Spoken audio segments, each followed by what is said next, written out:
downtown Cedar Rapids out to beautiful Kirkwood campus in the studios of KCCK. Known good everyday Iowa contributor, raconteur, and all-around good guy, Dennis Green. You've let me in your studio for a change. It's nice to have you here. Thanks for having us on the show. A big week for you guys. Well, a big year for you guys as well. Let's start coming up Thursday night, the annual tradition, Jazz Under the Stars. Set the scene for me, because this is a big year for you guys. This is a big year.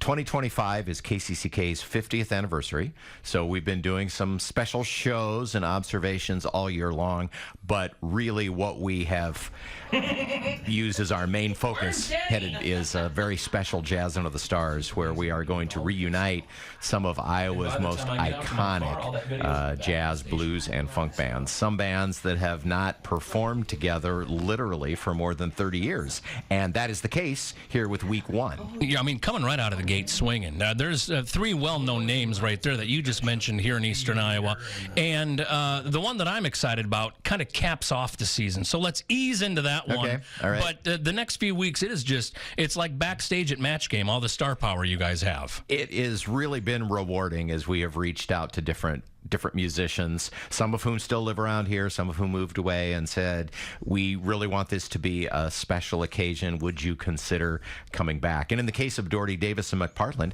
this was one of our leading jazz bands in the 80s and the 90s, and then they split up, and they've literally not stood on a stage together for almost 30 years. So getting them to play together, Tim Doherty, Bill Davis, and Dennis McPartland, who've been a part of the music scene for so long and have gone on to do really, really great stuff. And this is, Dennis, something you guys could charge $50, $100 a head for.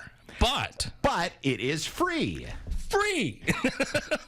Yeah, just come to Noelridge Park. We start at 6:30 every Thursday in August.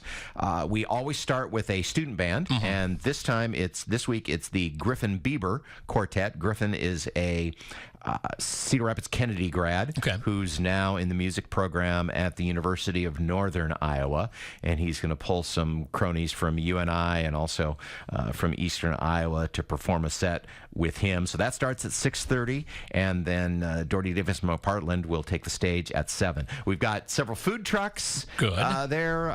There's ice cream, there's barbecue, there's pizza, all available. Aroma Pizza, CR Midnight Smoker Barbecue. You got all the bases covered at that ice point. Cream. There's a great playground there for the kids, so it's a real safe place. If you often don't go to events like this because you're afraid that the kids will be bored or you're not going to be able to keep track of them, they can run over to the playground. You can see them, keep them in full view while you enjoy the music. We have vendors on site. You're also welcome to bring your own picnic, and people often do. And obviously, we're focusing a lot on the opening weekend.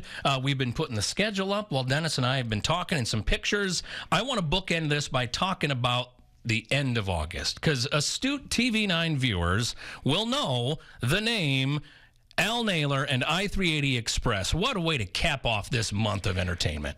You remember that, as do I. Remember that You band. were there. You hosted some of them. As the house band for the Variety Club Telethon on Channel 9 back in the day. That was a huge thing for many, many years. And Al Naylor, who's a great jazz educator and performer, trumpet player, formed this house band that played live music during the telethon, either music charts that they'd arranged for themselves or for the guest performers who had flown in to help raise money for the Variety Club. And as you said, I hosted this telethon a few times. You got involved as time went by. Well, it's something that a lot of us really, really remember. And we knew that when we were looking at these reunions, we knew we wanted to have a big band, and the I-380 Express was the obvious choice. When I emailed Dennis, I said, I-380 Express, what? And I'm 41, Dennis. So, I mean, I'm on the younger end. I mean, a lot of folks grew up with this, and you've just got to be the phone's got to be ringing off the hook. People excited about this whole series. Yeah, social media is really lighting up. Every day I see a bunch more people who have ticked. Oh yeah, I'm going to these events. Al Naylor has retired from playing, but he's going to be there. Steve Shanley is organizing this band, and it is comprised of musicians who either played in the original or who have some sort of connection to Al, because of course he has a boatload of students who have gone on to become great professional players and great music educators. Where can people go to get a schedule, to see, kind of like plan their August for, all right, we know this band's going to be there. Where's the best place to get all that? KCCK.org is our website. You can also find the KCCK website on Facebook very, very easily. Most of the area event calendars have this hoopla, and those outlets have these listed as well. You got enough star power. We could probably have a telethon out there at Noelridge if you wanted to, Dennis. Well, public Brush radio, up, get the public radio funding. You know what's happened with that. So you got a tux. I got a tux. There we go. We're going to definitely be passing the hat. Believe me. Always good to see you, friend. Thanks for letting us come out to you this time. My pleasure. Thank you so much.